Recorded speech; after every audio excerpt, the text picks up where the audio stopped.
Let's discuss this concept of cerebral perfusion pressure.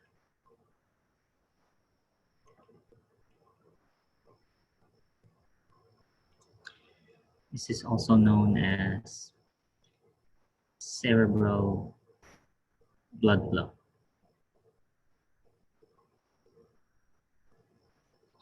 The formula is mean arterial pressure minus intracranial pressure. There are only three things inside the skull. We have brain tissue, which comprises about 80% of the total volume. Then we have blood volume. This is representing the amount of blood circulating within the brain at any given time. So that accounts for about 10%. And then finally, CSF, which is constantly produced and reabsorbed in the brain. CSF is like our shock absorber inside the cranium. This way it will cushion the brain against the very rigid skull. So that gives us a total of 100%. Based on this, there's really no other room for anything in there. You can't have extra blood volume, or you can't have a tumor growing in there. If you do, then there will be, of course, an increase in intracranial pressure. So if you add anything,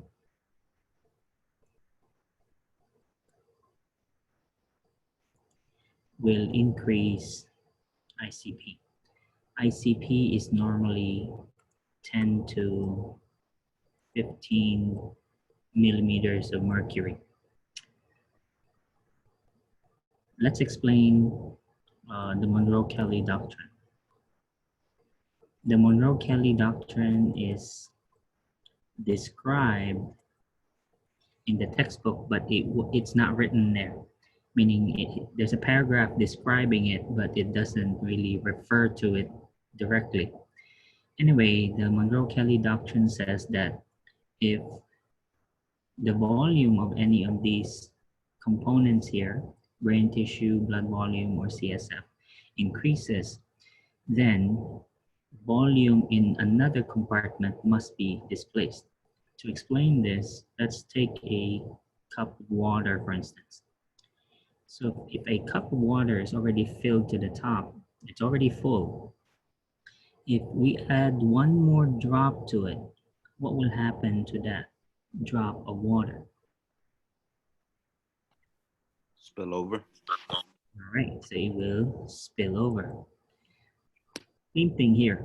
So if you increase brain tissue volume or increase blood volume, CSF, for instance, this one in, let's say, hydrocephalus, this one in bleeding, whether the bleeding is from trauma or from hemorrhagic stroke, for instance, or let's say you had a party last night and had too much alcohol, too much cheese, for instance, cause massive vasodilation in the brain, increasing blood flow to it, increasing blood volume. So that will also increase ICP. That's why you get a headache during a hangover. Or let's say you experience trauma. You hit your head on something, either blunt force or penetrating force, whichever, cause brain swelling. Or if you have a tumor growing there, we just concluded the pituitary problem. So let's say in the case of adenoma growing in the pituitary gland, for instance. So that will still be an example of a space-occupying mass inside the cranium. In whichever case, there is an increase in any one of these compartments, but it's possible to make room for it without displacing something, because this is already full. This is inside the skull. So inside the skull, there's already fully occupied. There's no room for anything else. So therefore, if you add any volume increase in any one of them, something else has to be displaced. Another example is, let's say we're in an elevator. The elevator can only fit 12 people. If a 13th person comes in, then another person has to give up their space and then let that 13th person enter, but then without exceeding capacity. All right. Any questions so far? Right. And then this Monroe-Kelly doctrine applies only to an intact skull.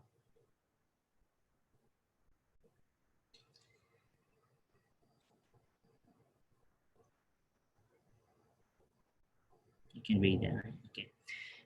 This concept doesn't apply anymore if we have a open head injury. For instance, if Harry, for instance, falls off the train tracks because I pushed him, and then he fell head first, and after that, well, initially when he fell onto the tracks head first, it was a close head injury. He didn't hit it hard enough to crack the skull. So he's a grown person with intact suture lines, no more open fontanelles. So when his brain swells because of the injury, there will be increased ICP. So the Monroe-Kelly doctrine applies because now as the brain tissue swells, then something has to be displaced. Some CSF may drain down the spinal column, or maybe a little bit of blood will also come out. However, some of his brain tissue will be herniated out of the foramen magnum. However, as the train goes by and then hits him also on the head, now we have a open head injury. So this one here no longer applies because now we have his brain scattered all over the tracks. So the Monroe-Kelly doctrine is not applicable anymore. Are you with me so far? I'll explain how this comes later. Are you understanding the concept so far? Yes. Yes. Okay, so let's go back to cerebral perfusion pressure. There are a few differences unique to cerebral circulation. In ordinary responses, I'm referring to compensatory responses. So let's say we're bleeding, right? What will happen if your cardiac output drops? What is the automatic response of the body? So let's say cardiac output drops, blood pressure drops, blood volume drops, oxygen levels drop. What are the two automatic responses? Tachycardia, tachypnea. Right, so we have sympathetic response, release of catecholamines, epinephrine, norepinephrine, causing increased heart rate and vasoconstriction. What else? What is the other two? What is the other response?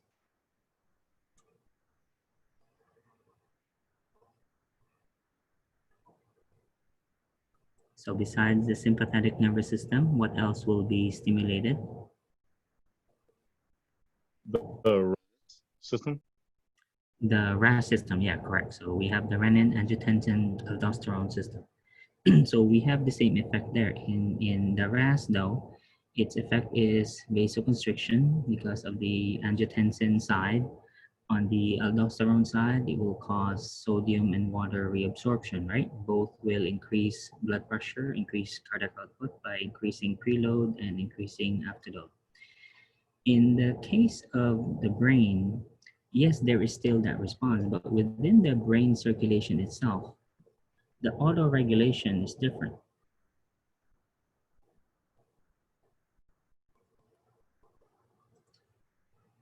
The brain's response to this will be as your oxygen levels drop or your CO2 levels rise, this will actually cause cerebral vasodilation.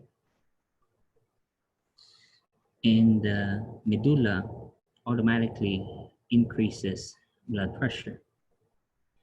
It really makes sense because look at the, I'll give you an example. So let's say in the case of Harry, when he fell onto the tracks, did he only experience brain injury or did he lose some blood? Lost some blood. Yeah, he lost blood. Okay, because on top of his head injury, of course, he may have fractured his neck or maybe fractured, an arm, for instance, especially when he got hit by the train.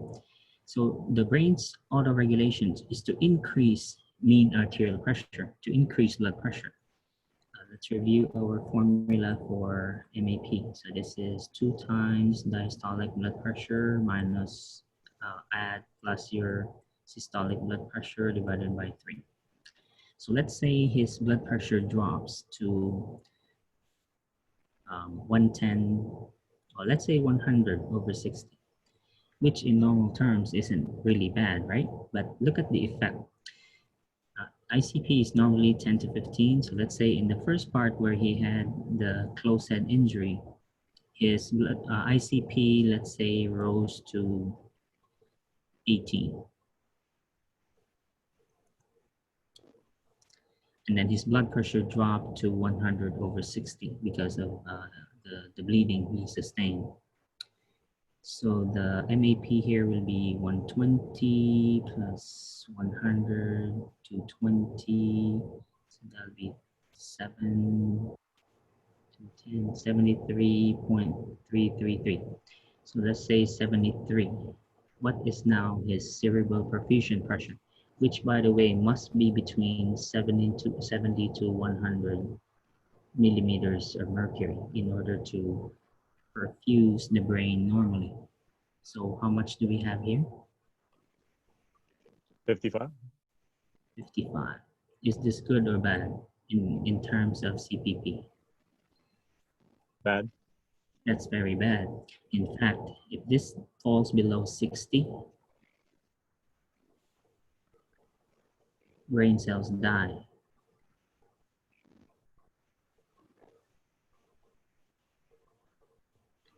So we can't let it hit 60 or especially below 60.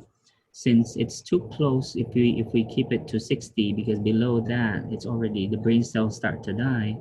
Therefore, our target is always 70 or at least 65, as is the case of all other problems like in shock, for instance, or in heart failure, in a heart attack. We want a mean arterial pressure of at least 65. But here in the brain, in the case of cerebral perfusion pressure, 65 is too close to below 60. Okay, because it's easier, we'll discuss later that you'll realize that it's really easier to control blood pressure than to control intracranial pressure. We'll discuss how we monitor intracranial pressure readings later when we get to the chapter. So as you can see, what is the relationship between blood pressure, ICP, and CPP? What is the most beneficial blood pressure when the patient has either a stroke or a traumatic brain injury? Don't you want to possibly raise the blood pressure in order to raise the MAP and get the CPP above 65? All right, so therefore it's easier for us to increase blood pressure rather than to decrease ICP. I mean, it would be very nice if we could decrease ICP, but we have limitations. There's really not much compliance within the brain to do that.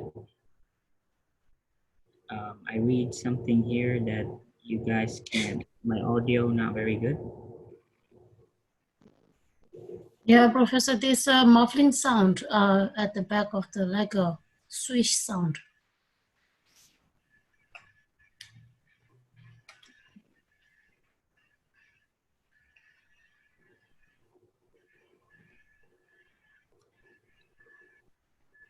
How about now? Can you hear me better?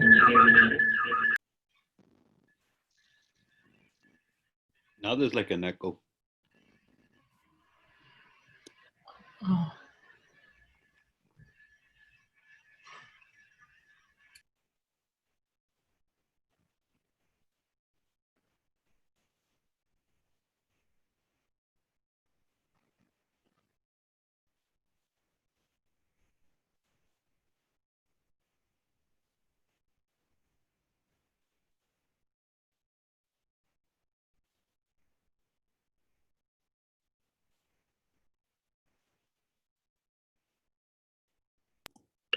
Hello? Hello? Hello? Hello?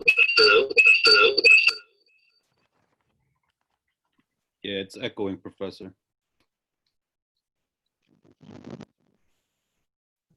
How about now?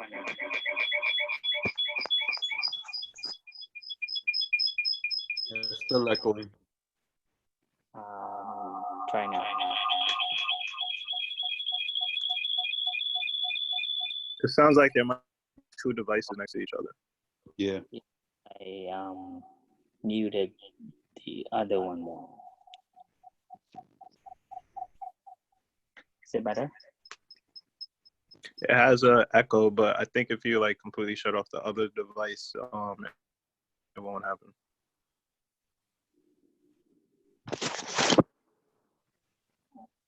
Is this doable? Yeah, that's better. Yeah.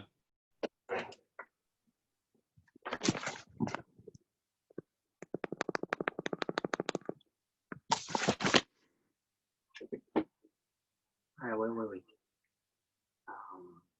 Okay, so let's say if we increase the blood pressure, because this is what the brain will do.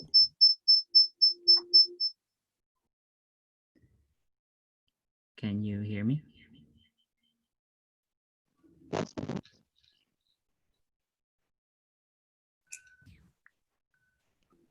Miss Lamo, can you hear me? Yes, Professor, it's good now. Okay. All right, so therefore, look at the effect if we increase the blood pressure. So part of, let's say, I mentioned earlier, autoregulation is when a patient gets a head injury or suffers a stroke, the blood pressure automatically rises. So let's say we raise this to 150 over 95. What is the MAP now?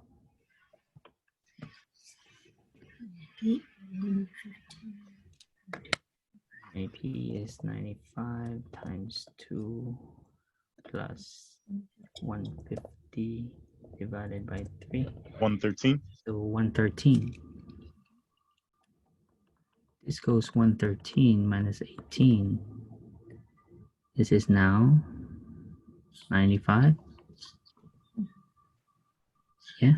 Professor, why you put that 18? 18 is where it come from? Right here. ICP. ICP? Oh, ICP is between 10 to 15, right? No, if you didn't catch it earlier, I said after Harry's injury, his intracranial pressure increased to 18. Oh, okay. All right, just an example, right? Okay. Yeah, I'm just giving you an example. So here you can clearly see what benefit there is if the blood pressure is higher. So you can say that the autoregulation, this increase in blood pressure in the event of a stroke or a traumatic brain injury, is actually part of the brain's self-preservation, meaning in order to survive, it automatically raises the blood pressure because somehow it knows that as long as the blood pressure remains high, the cerebral perfusion or the cerebral blood flow remains high. They are able to keep it between 70 to 100. Is this okay so far? Yes. All right, any question before I go to the textbook?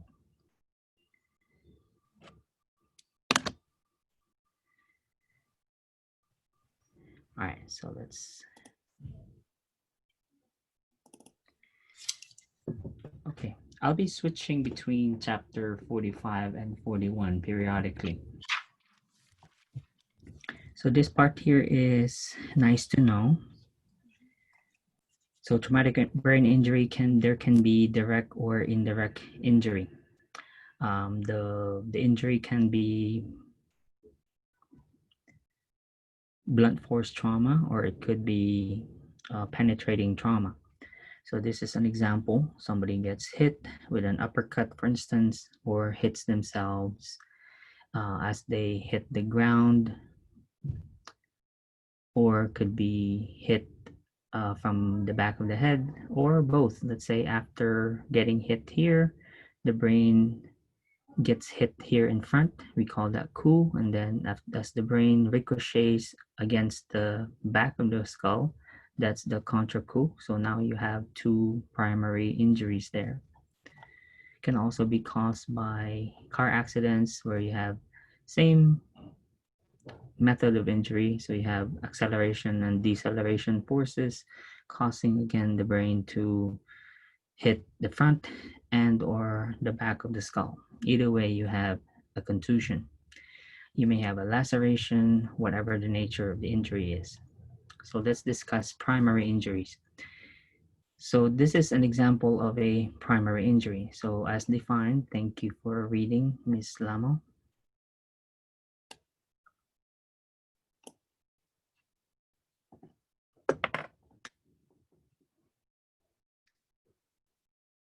Who did you say, Professor? Can you read it, please? Okay, primary brain damage occurs at the time of injury and results from the physical stress within the tissue caused by blunt or penetrating force. Okay, thank you. So primary injury is the injury that results directly from the cause. So let's say after falling into the train tracks, Harry experienced contusions, or maybe parts of the brain may be lacerated as well, depending on the force of the contact against the train tracks. So that's primary injury. So he can have local or what we also call focal, meaning only in one part of the brain, as opposed to diffuse, wherein it will be the entire brain itself that is inflamed or injured. Brain injuries can also be closed or open. Again, I'd like to focus on the closed injury first because it's easy to discuss open. It's really the closed head injury that we're really concerned about, because if you think about it, what will happen next in the series of secondary injuries are the same as those that result in compartment syndrome. Let's discuss compartment syndrome from last semester. So what did you learn about compartment syndrome? Why were there 6 P's that appeared? Anybody?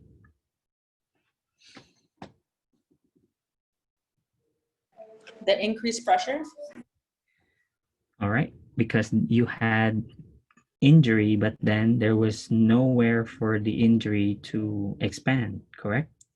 In the case of compartment syndrome, you had the bandage, you had the cast, or you had the patient's skin, which acted like a tourniquet, if you think about it, right? So the tourniquet there was either the dressing, the cast, or the patient's skin, which prevented swelling and therefore increased pressure within the compartment.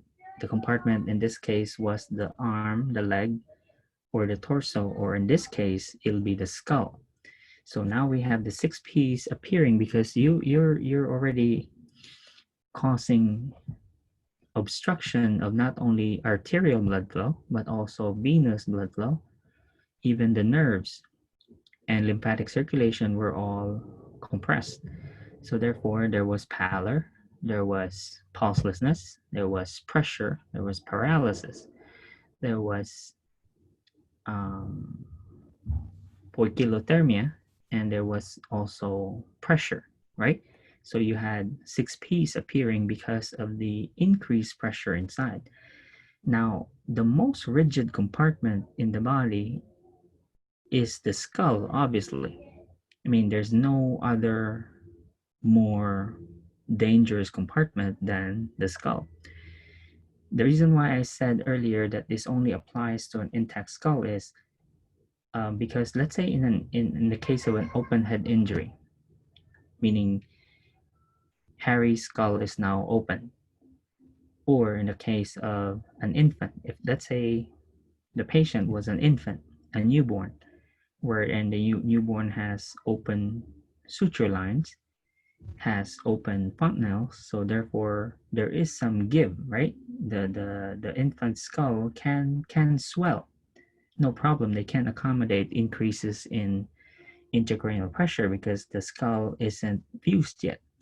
But in the case of Harry, his skull is already fused, becoming a most dangerous compartment related to his the injury that he sustained. So after the primary injury, the patient may not die from the primary injury, but definitely the patient will die from the secondary injuries that result. There will be about 6 secondary injuries. Thank you for reading, Miss Christina.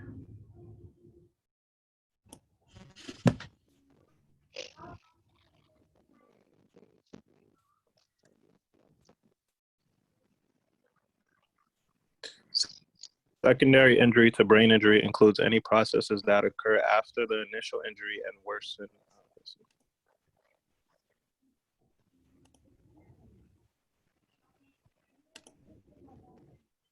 Sorry about that.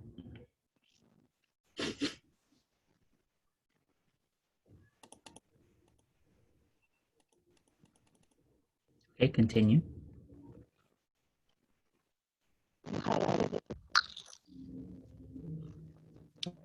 I can't see it. Let me just catch it in the book. Secondary injury to brain injury includes any processes that occur after the initial injury and worsen or negatively influence patient outcomes. Continue, sir. You wanted me to continue? Yeah, yes, please. Secondary injuries result from physiological, vascular, and biochemical events that are an extension of the primary injury. The most common secondary injuries result from hypotension and hypoxia, intracranial hypertension, and cerebral edema. Damage to the brain tissue occurs primarily because the delivery of oxygen and glucose to the brain is interrupted from cerebral edema and increasing pressure. Okay, thank you. So these are, you can say, effects of increased intracranial pressure. So we have number 1, secondary injury result from hypotension and hypoxia.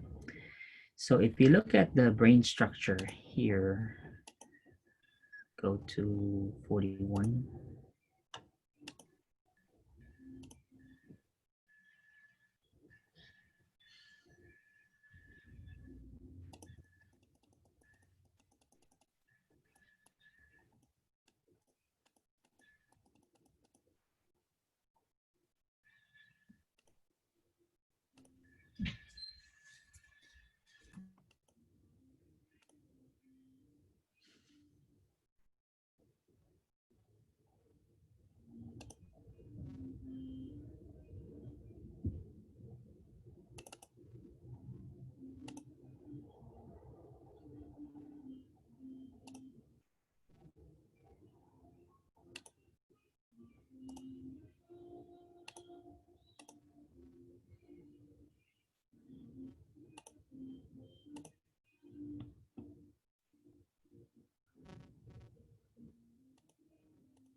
Okay, so let's say this is Harry's head.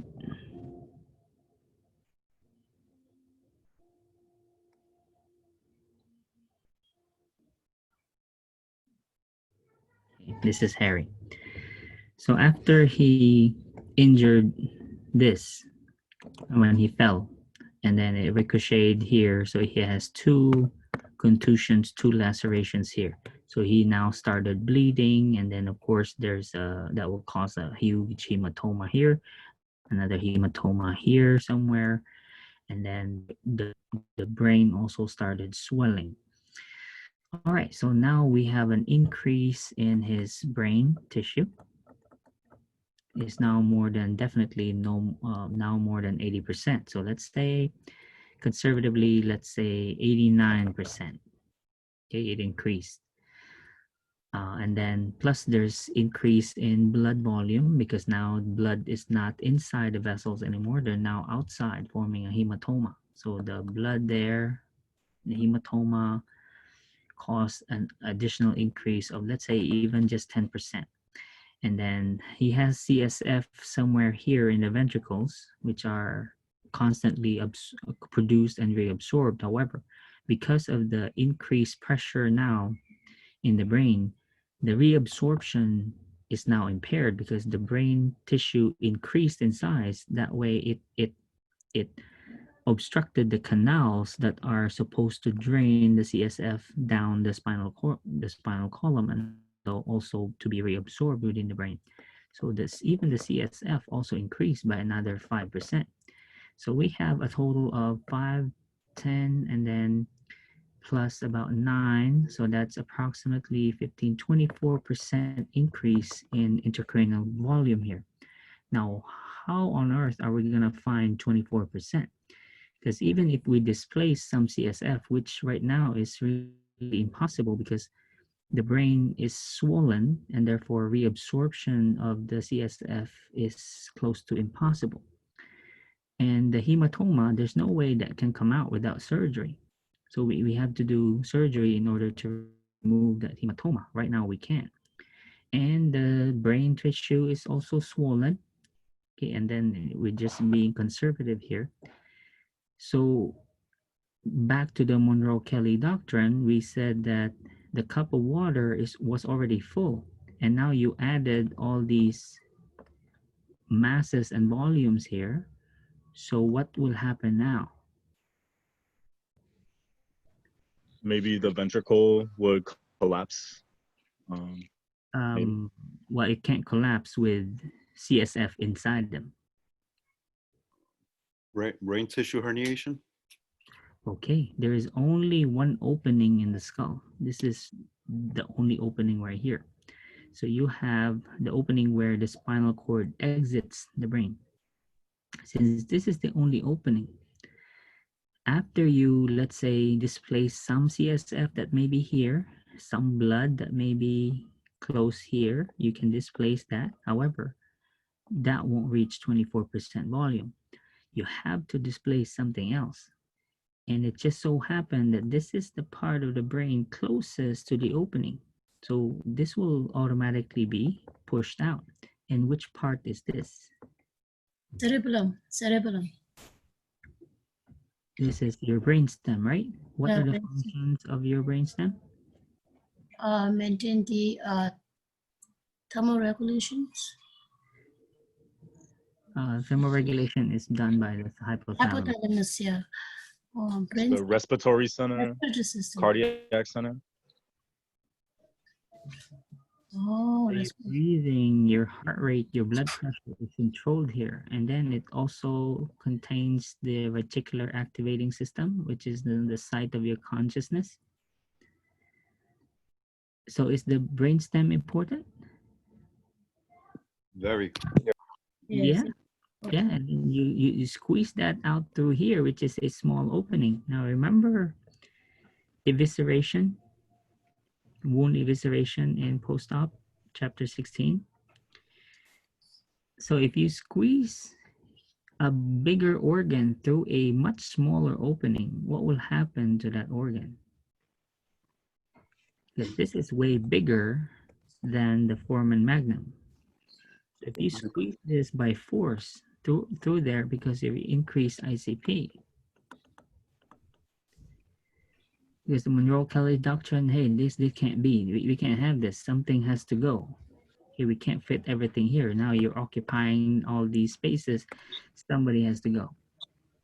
And it just so happened that the medulla is the one closest to the opening, so he has to go. And you do so by squeezing it out through a narrow opening. So what will happen to the medulla? Get compressed. All right, there will be what we call incarceration.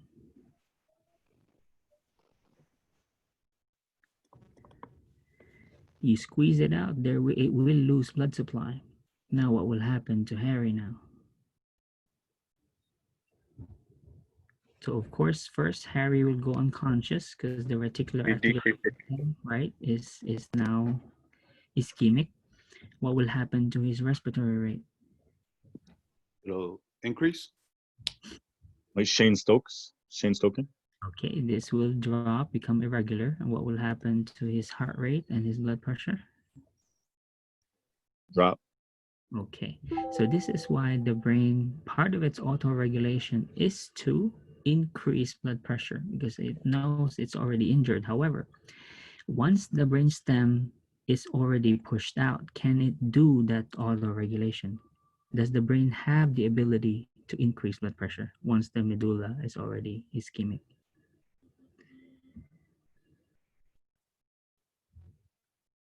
Can it still do that? No. No. No more. So how can it control cerebral perfusion pressure now? Can it maintain a high cerebral perfusion pressure? No.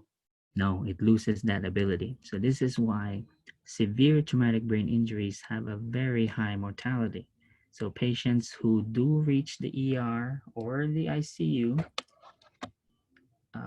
that's all they're doing really is just buying them time, but most of them will die within 24 or maybe 48 hours.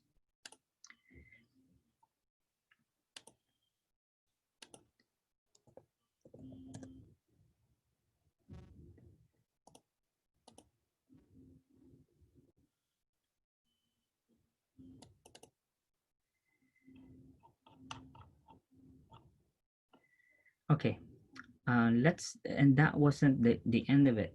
So meanwhile, the patient, Harry, let's continue with Harry, had some bleeding. So now he has low blood pressure as a result of his injuries, his other injuries, and then therefore will what will happen to his oxygen delivery if he's now hypotensive?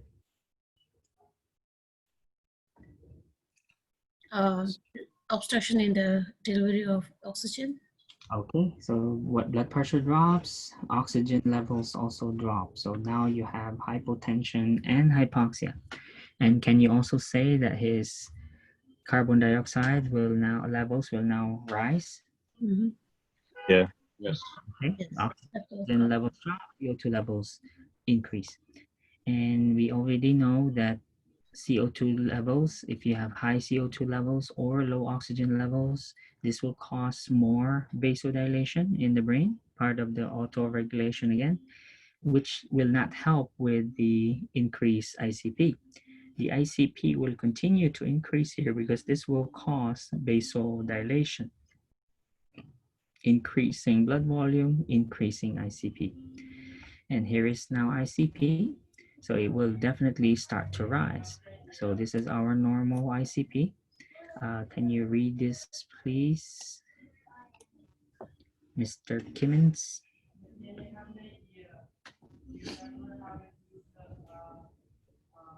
John. Yes. Periodic increases in pressure occur with straining during defecation, coughing, or sneezing, but do not harm the uninjured brain. Sustained ICP of greater than 20 mm per Hg is considered detrimental to the brain because neurons begin to die. Right. So look at this increase though, 20 greater than 20. So that's only, is that a lot from 15 to 20? Not really, Yes. right? Yeah, Yeah. Yes, it 5 is. millimeters. So can you imagine, this is what I was trying to explain from the start, that is there enough compensation that could go on inside the skull? So very hard because the skull is. Not really, right? We don't have so much compensation there that could happen. You can only display so much CSF, you can only display so much blood.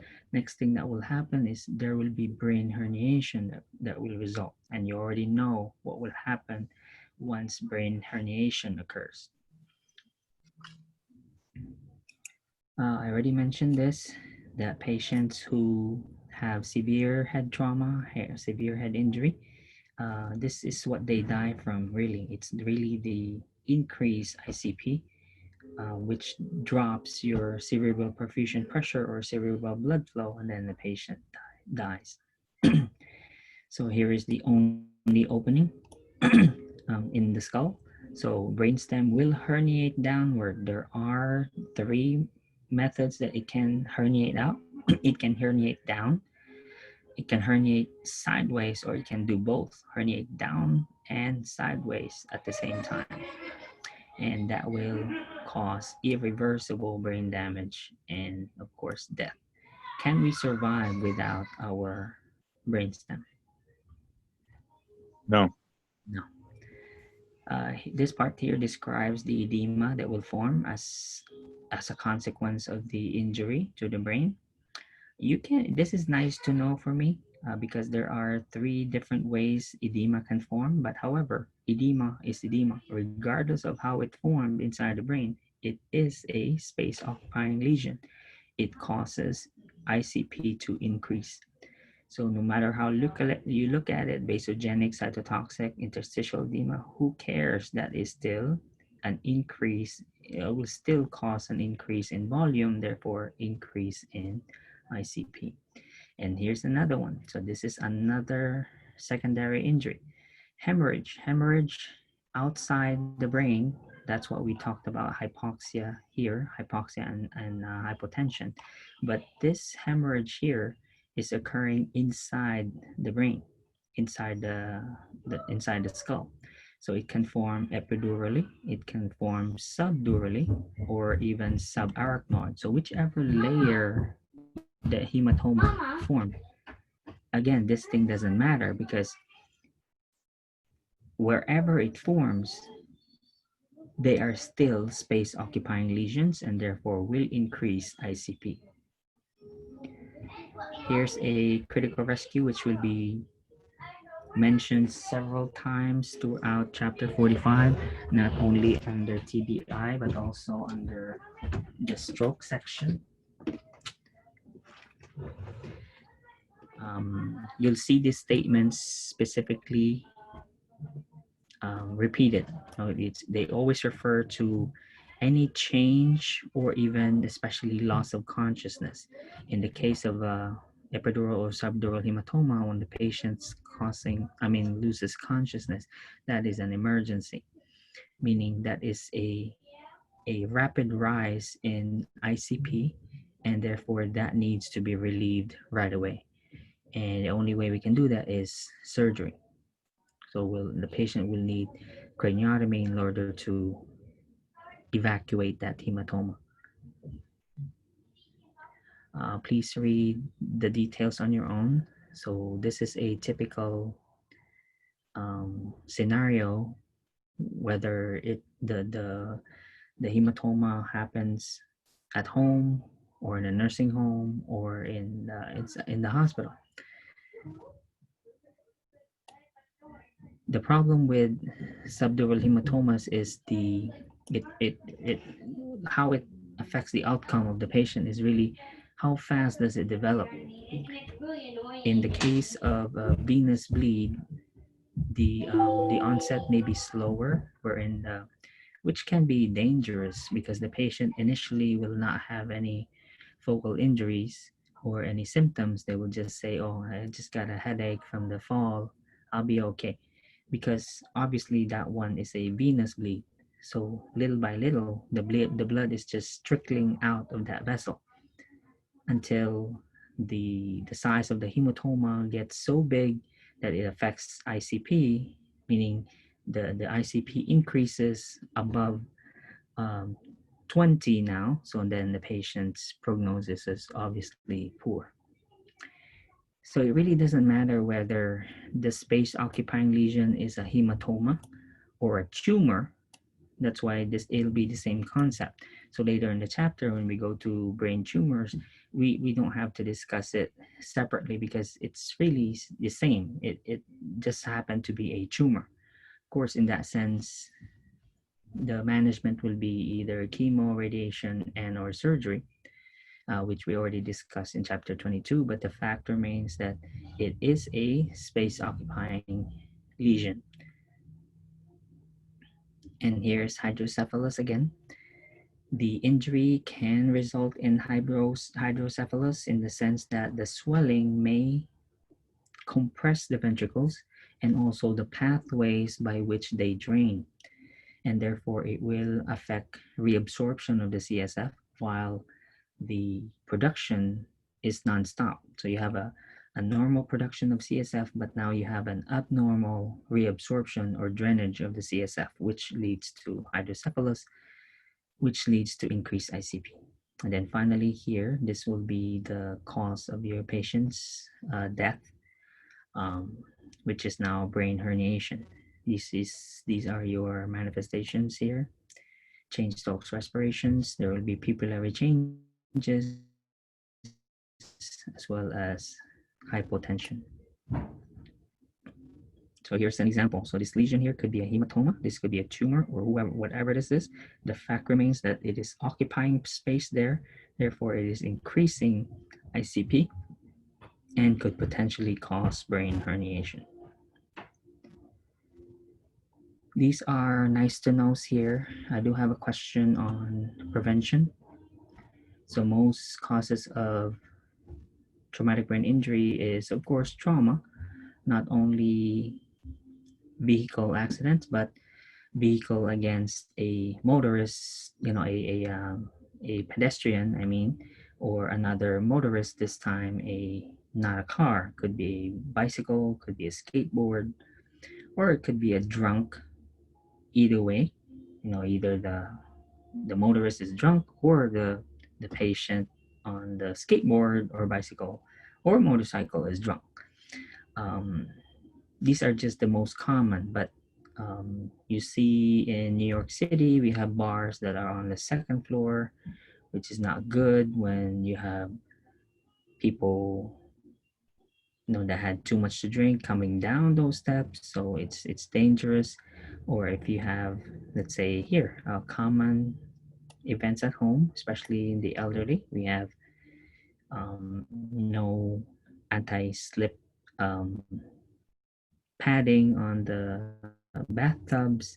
Okay, we can easily slide, and especially if we live alone, for instance, so we won't be found there until we're rotting already or we're stinking the place before we are discovered.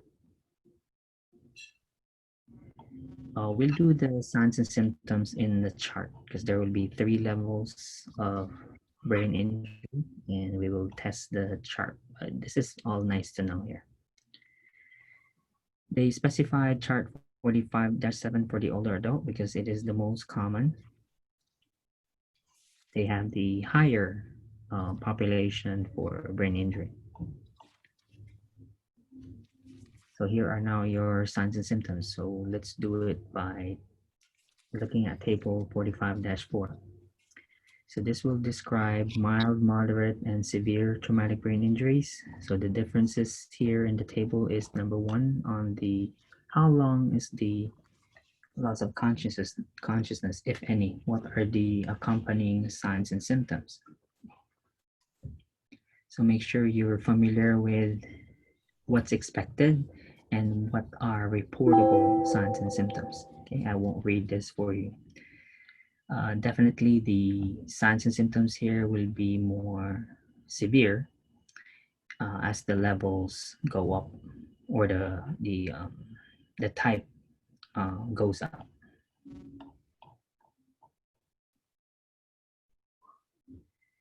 Now, chart 45-8 is important because not all patients with mild traumatic brain injury will be admitted to the hospital. For instance, this loss of consciousness here is usually not present, but if they do, it's only less than 30 minutes, maybe a couple minutes or not even 1 minute.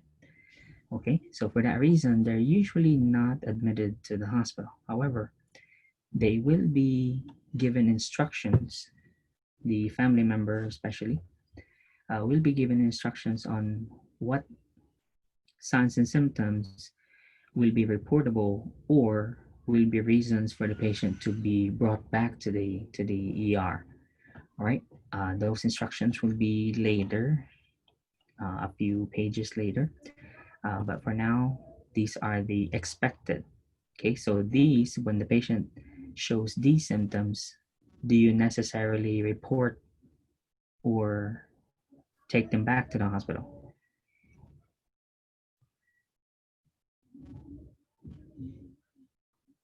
Needs to report. So you report these findings? Mm-hmm. No, these are key features. Oh. Expected in patients with mild traumatic brain injury. or otherwise known as, this is a concussion. Okay, so Oh, patient with mild traumatic brain injury, the example is concussion. So if they have a concussion, these are the symptoms that they show. So they will have a headache, nausea, vomiting, balance or gait problems. But my question is, are these reportable? oh, you have to go back to the hospital, right? No, I mean, these are key. I would say they're not reportable unless it's like increasing confusion or like decreasing LOC. All right, very good. So these are the key features or the expected findings in someone who has a concussion, which is a mild traumatic brain injury. These are not reportable because these are expected.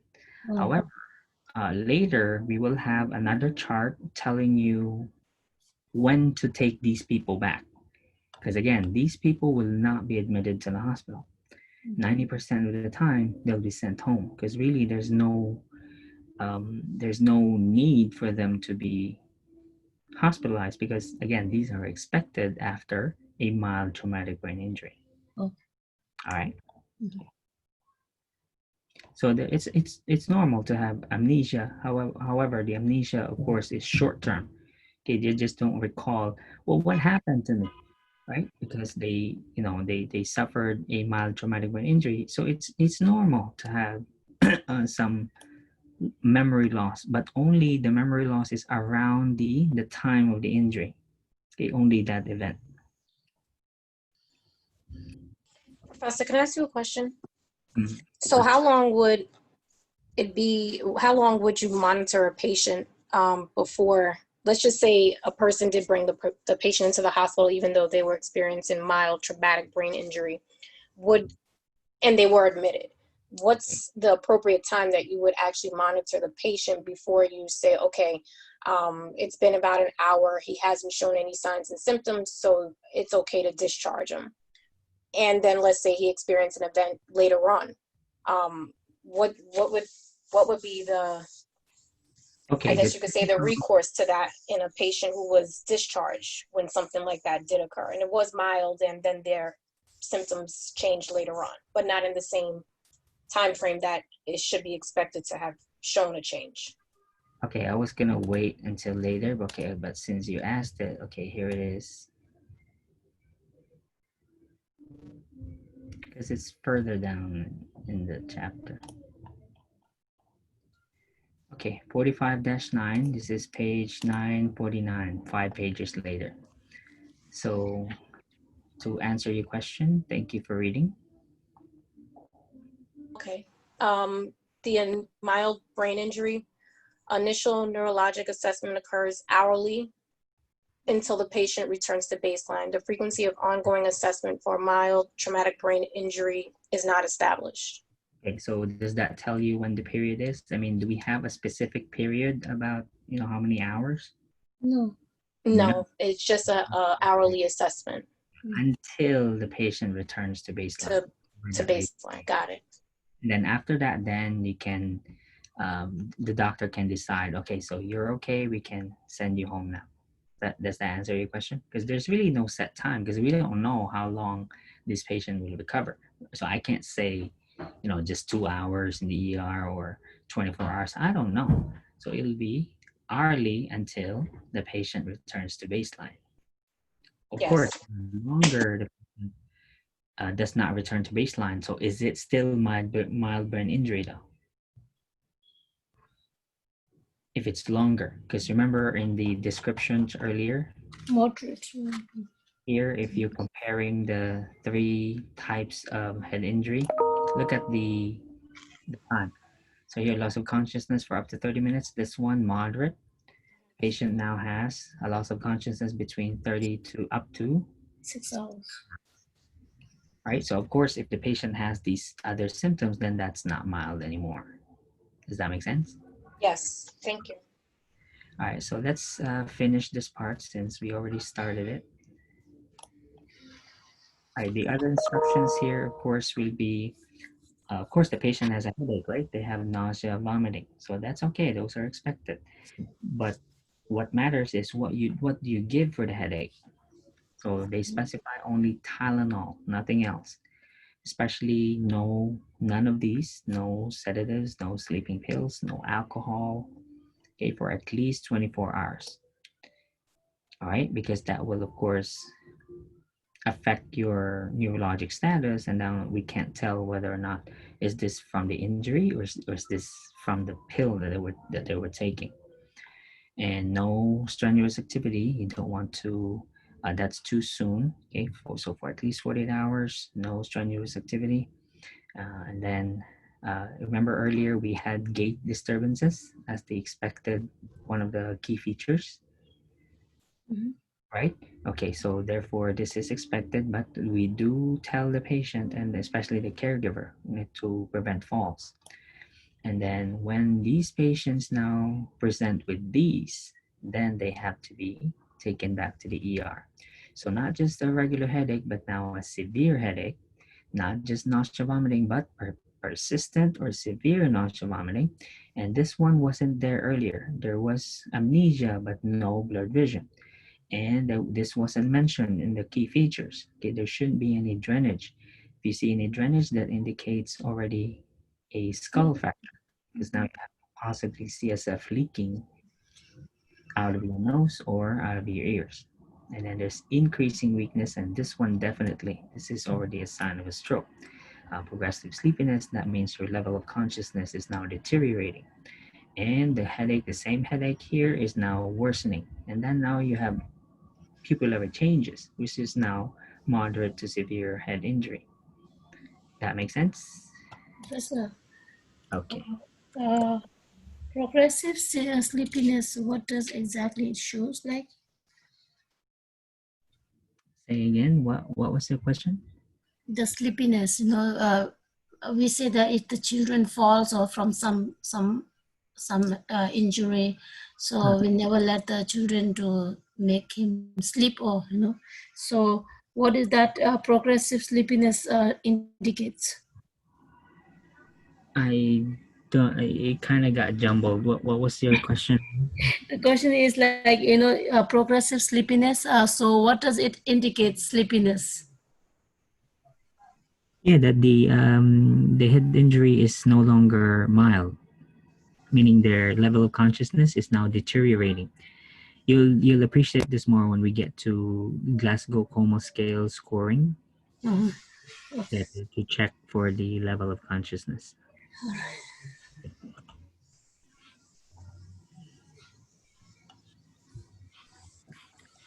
So we did the comparison already. That was table 45-4, and then the key features for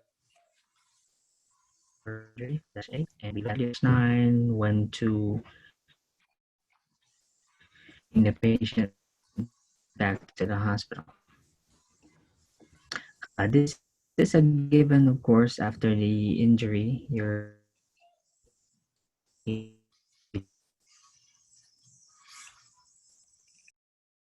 this after you've should always Professor, we can't really hear you too well. in Professor, we can only catch every other word you're saying. is injury as well.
All right.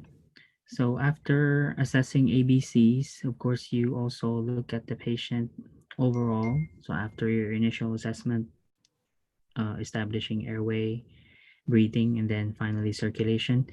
Next is you assume that the patient also has spinal cord injury and vice versa. So if we, well, actually, you guys discussed already spinal cord injury last semester, correct? In 201?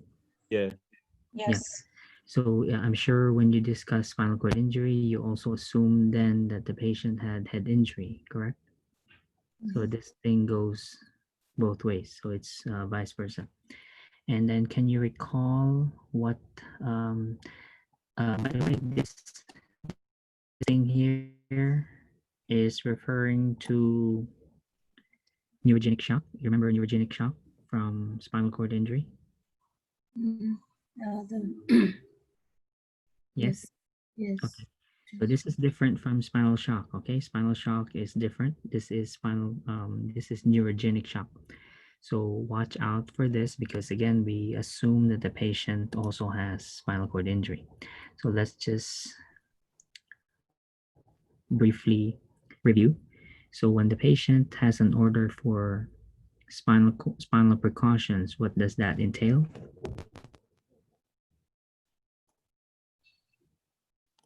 It will be these 5 orders right here. So the patient can't get out of bed. They have to be flat. They have to be rolled only as a unit, so log rolling. You can turn them side to side, but you cannot raise the head of the bed. If you need to raise the head of the bed because the patient has a respiratory problem, then you can do Dellenberg, but you cannot do semi-Fowler's or Fowler's position. Is that clear? All right. Yes. And then each time the patient is going to be out of bed or without the rigid collar, then the patient's head must be manually maintained in alignment, right? We cannot have any, let's review again. Why can't we elevate the head of the bed here? Because the spinal cord, risk for spinal cord alignment. Okay, but in the case of head injury, though, in the case of a patient who has increased ICP, why can't we elevate the head of the bed? Because what will that do? It's actually contraindicated. Why is it contraindicated in a patient with increased ICP? Is that the cerebral spinal fluid will go backflow? Decreased perfusion. Isn't that from the hip flexion, which affects the cerebral spinal fluid and intracranial pressure? Yes, you're getting warmer. So how does elevating the head of the bed cause increased ICP?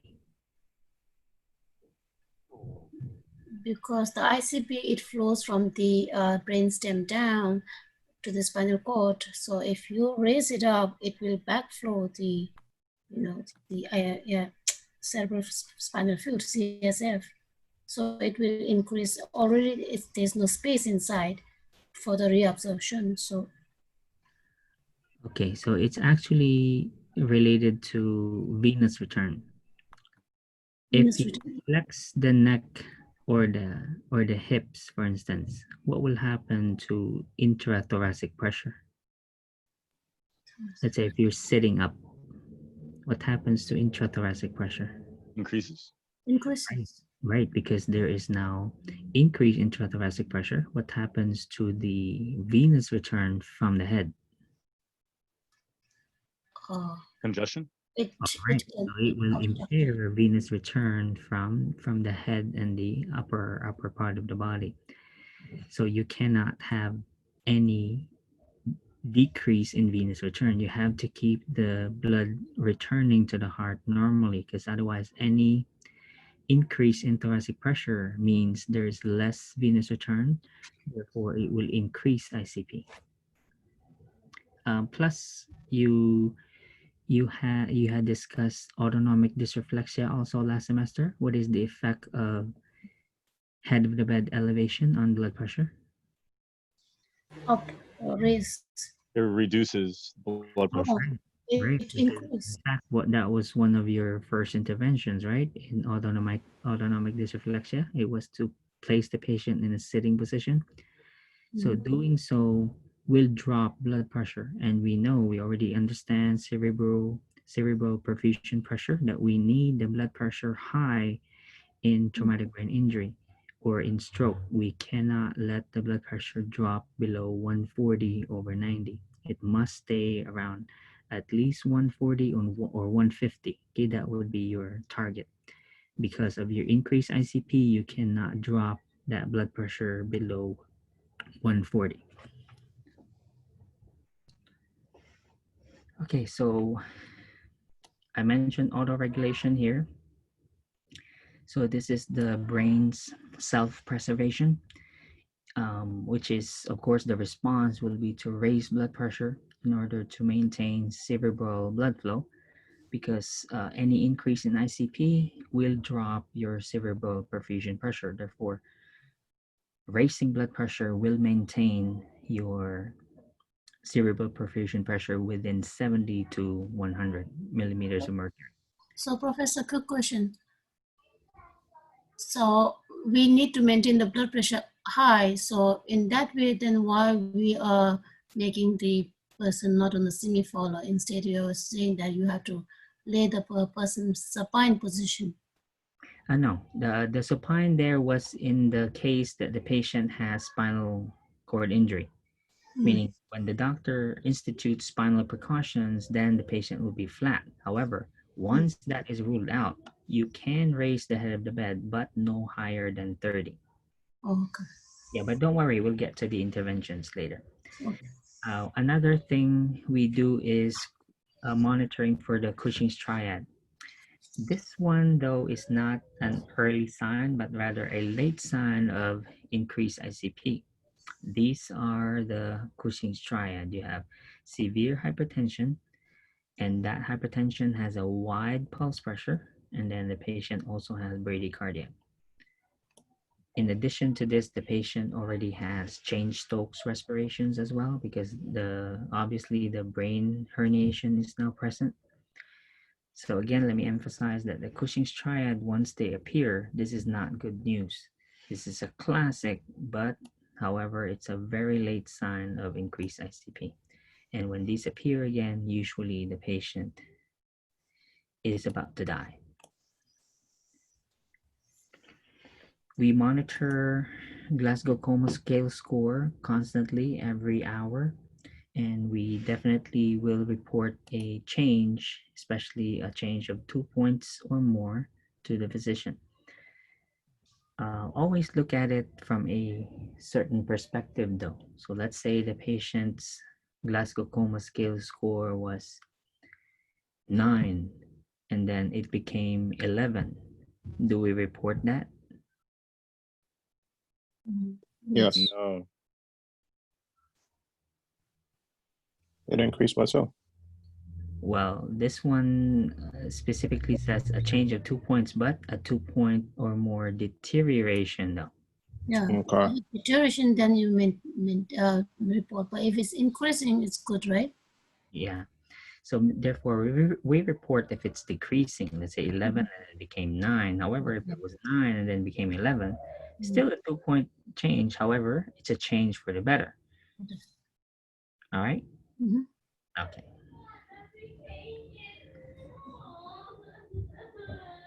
So here again, this is the number 2 mentioned so far. And this is again, you'll see this mentioned under the stroke section. So there will be several times again, emphasizing that the patient's change, especially if it's a change in the level of consciousness, is always reportable. Of course, I'm talking about deterioration. Okay, so it's the earliest indicator, it's the first indicator, it's the most important variable. Okay, however you want to call it, it's always about the level of consciousness. let's go to pupillary changes. All right. This one is, you'll have to remember what those changes are and what they mean. So especially this paragraph right here. Thank you for reading, Ms. Peralta. Pupillary changes or eye signs differ depending on which areas of the brain are damaged. Pinpoint and non-responsive pupils are indicative of brainstem dysfunction at the level of the pons. Of particular importance is the ovoid pupil, which is regarded as the mid-stage between a normal size and a dilated pupil. Asymmetric uneven pupils, loss of light reaction, or unilateral or bilateral dilated pupils are treated as herniation of the brain from increased ICP until proven differently. Pupils that are fixed, non-reactive, and dilated are a poor prognostic sign. Patients with this problem are sometimes referred to as having blown pupils. All right. Please check on your own. So there will be questions on what changed, and then you're expected to interpret what does that mean. All right. That's nice to know. Okay, let's do positioning. So between the cerebral and the corticate positioning, these are two abnormal reflexes scored under the Glasgow Coma scale. So for motor response, which is the cerebral, this cerebral is abnormal extension of the wrist and the legs, whereas the corticate positioning is abnormal flexion of the wrist and the legs. Only the wrist and the arms. Either way, the patient will have plantar flexion of the feet.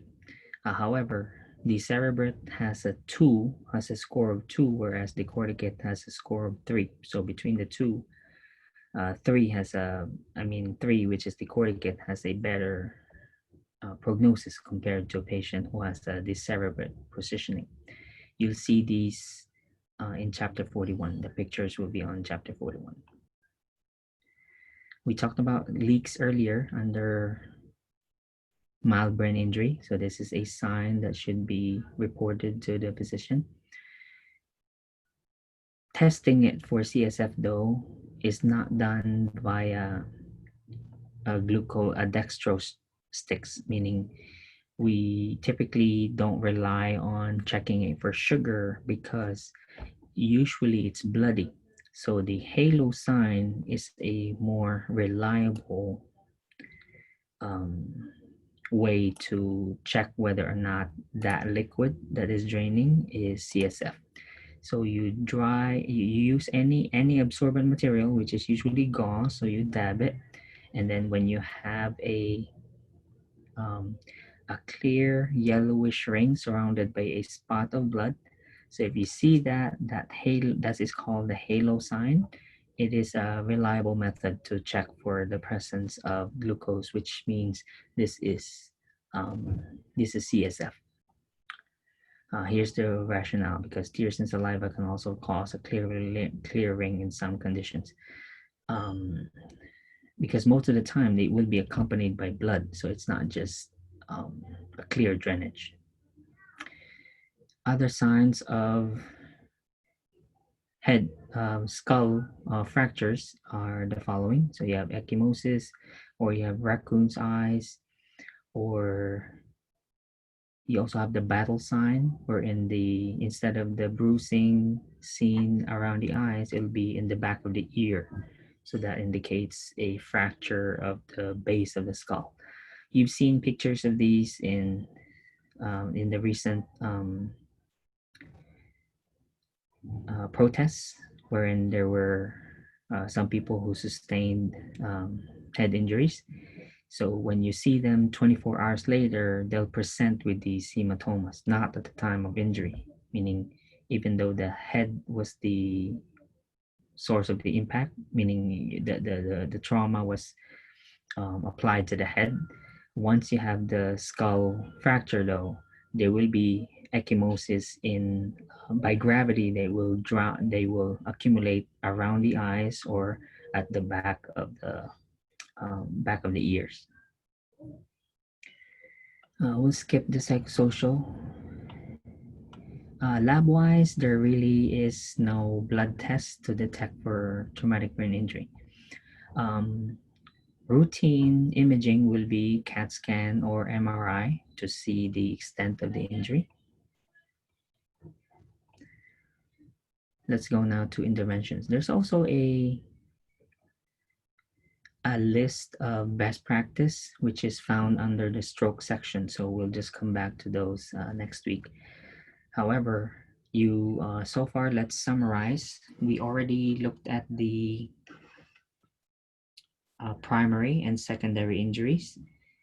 You know how the effects of hypotension and hypoxia and hematoma formation are in a patient with severe head injury. So without looking at the interventions here, what will be your routine interventions for a patient with head injury?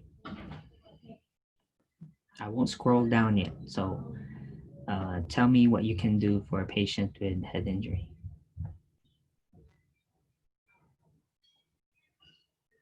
Neuro checks, Mannitol. Okay, so we do neuro check. Drug-wise, yes, Mannitol will be used, and we'll discuss that shortly. What else? Let's do non-pharmacologic first. Non-pharmacology. We do the lab testing and CAT scan, MRIs. There's no lab testing, right? Because I mean, there's no lab test for traumatic brain injury. However, yes, you're right with the imaging. Yeah, we do have CAT scan or MRI. What else? Interventions? No, not diagnostic, because we're done with the diagnostic. We already know the patient has increased ICP. So now, what do we do for this patient now? What are our actions to manage increased ICP? First of all, we have to maintain the ABCs. Yeah, we already assessed that. Yeah. What's next? If they don't have the spinal injury, you could elevate the head 30 degrees. Okay, so head of the bed elevation will be 30, maximum 45 degrees. You can oxygenate the patient. All right, oxygenation is important because we already saw how hypotension and hypoxia increases ICP by causing vasodilation. So yes, oxygen definitely. And most of these patients, especially if it's severe traumatic brain injury, remember there's already brain herniation. So the respiratory pattern will be Cheyne-Stokes now. So will these patients be intubated? Yes. All right, so we intubate the patient, put them on a ventilator, so that takes care of oxygenation. What about the blood pressure? Remember, we kept talking about cerebral perfusion pressure and ICP and mean arterial pressure. So what do we need to do to the blood pressure? To maintain high. All right, so how do we accomplish that? Permissive hypertension. Maybe IVs.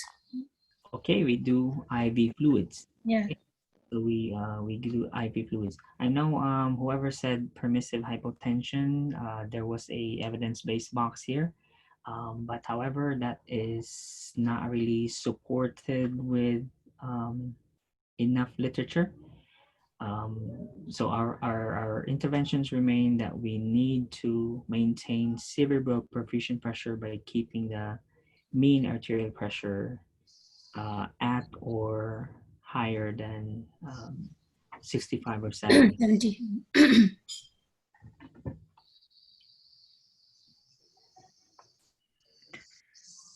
Okay, what is the effect of fever on ICP?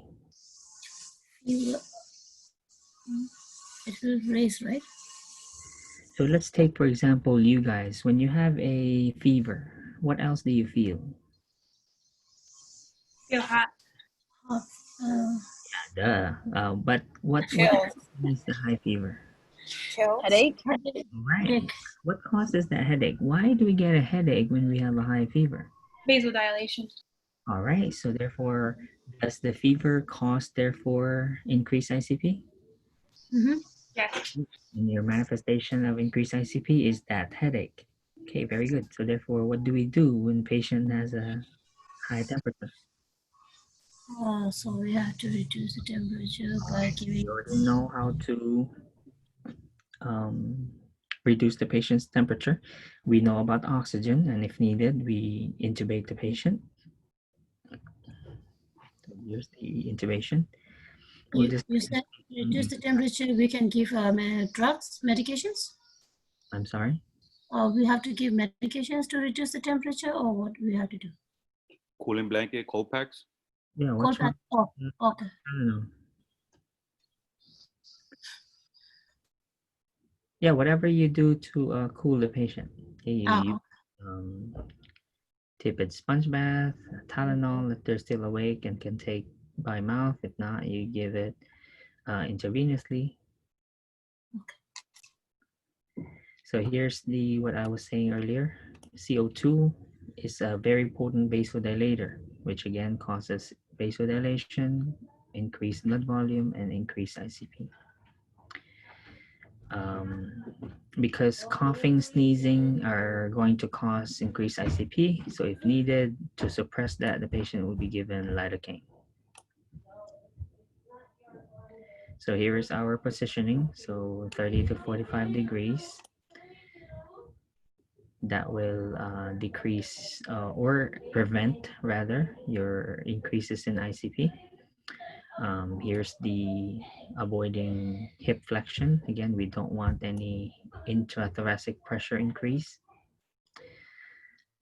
In the case of severe head injuries, it's important to keep, especially if you see the Cushing's triad already, that indicates imminent death, right? So we should be aware if the patient is a organ donor. So we have that in their ID, in their driver's license.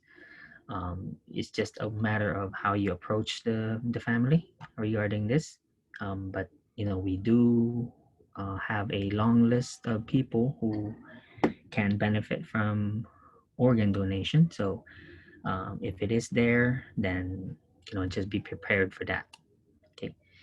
As soon as the patient is declared brain death, which is the next topic, then you know, you call OPO or organ procurement. What is organization? I think. So you call that number, and then you know, they'll come in and harvest any organs which are still viable. We will skip determining brain death. The doctor does this. The nurses do not. And then we will end here in drug therapy, and then we'll continue after a break. Mannitol is the preferred diuretic. So this one is used obviously to decrease brain swelling and brain edema. How it works is by osmosis. It also has the same effect as hypertonic saline. So either one will do. In the case of hypertonic saline, remember, we don't want to drop the blood pressure, correct? So that's why when we do diuretic therapy, we don't use loop diuretics alone. So it's always mannitol first, because how it does is it doesn't just lose water at the kidneys, but really it does so by removing water from the brain, meaning it draws water from the extracellular space back into this to the vascular compartment. So therefore it benefits the patient two ways. It decreases edema while also maintaining blood pressure. Because remember, we don't want to lower the blood pressure here. So before, what would be the most important thing to assess before giving any diuretic? Blood pressure. Kidney function. Okay. Urine output. First, right. Blood pressure first, because again, remember, we don't want to drop this patient blood pressure.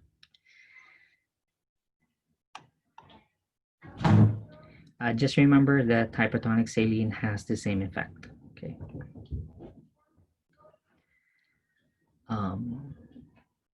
which also has the same benefit because this draws water from the extracellular space while also maintaining blood volume, maintaining blood pressure.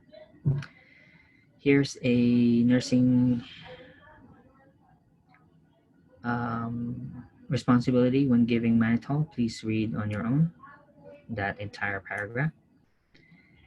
I won't read it for you. Here's also because the patients who have especially moderate to severe head injury, most of these patients are intubated, so opioids here are part of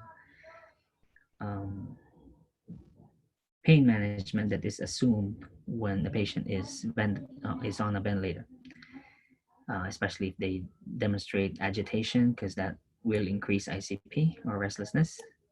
Another thing is especially when the patient already has severe head injury and there's no other way to decrease ICP, is the doctors may opt for inducing a coma. So they will use phenobarbital in order to induce a coma, because when the patient goes into a coma, then that means brain activity is decreased. Therefore, there will also be decreased metabolic activity, therefore decreased oxygen demand by the brain and decreased oxygen consumption also. Any question before we go on a break? Or Professor, then if we give the induce coma, is that